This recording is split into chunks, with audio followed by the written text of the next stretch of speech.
گۆڵکاری هەولێر گەلێک مشتمڕی لەسەرە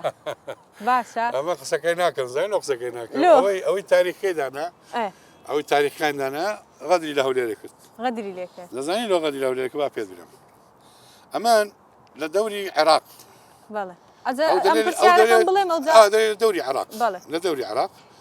ئەمن لە هەمویان زیاتر گۆڵم کردی باش 3 ساڵ 4 ساڵی دەرەجەیەشی نووسە بەڵێ نەنووسێت چەند گۆڵم کردی زیاتر لە 30 گۆڵ 30 گۆڵم کردی 3 ساڵی بەڵێ لەگەر ئەو گۆڵەکانێکوانە ئێمە دەکاتە تقریبا 135 گۆ زیاتر دەڕوە کاپتن شاخ خۆشناو برادرمە خۆشناوی لە دەرەجەیەک و دەرەجە دوو لەگە مەغمور و لەگە هەمووی نووسیا ڕێزمەیە خۆشناوی یەک لە لاعیبە هەرە باشەکانی هەولێر بوو هەدافکم گوتم پاشەمەش خۆشناو هات خۆشناو هەتا فترچی زۆر هەتا شوان مامۆل بەس ئەمن دەڵێم گۆڵەکان زیاتر بووەوە لەبەر ئەوەی کامەران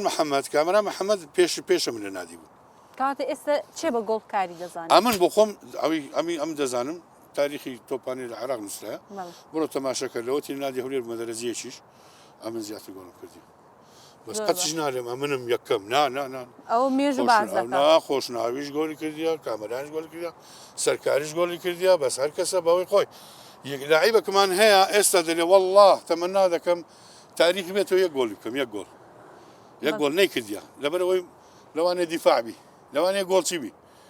یەک گۆڵم کرد بە یەک گۆڵ حتا ئێستا بەحسم دەکرد ماشەڵڵا ئەمە لە سەتی لایدای هەمومان ئەزە پێی ناوێت تو بلێ فلانیان فلانە هەمومان خزمەتی هەولێرەمان کردی پێ فەخریش نییە لۆ من با پێت بڵێم گۆڵەکان فەخر نییە لۆ من دەزانین چ فەخر لۆ من فاینەکە فەخر لۆ من کە لەبەرم کردیە کە پێم دەڵێن فلان کەس گۆڵەکە ئەمن نەم کردیە بە جەماعی هەممان کردمە ئەو گۆڵی هەموو فەریقانە ئەوە چمانزەدەی نییە بەتەنێ یان ساحە مەیدان بەتەنێ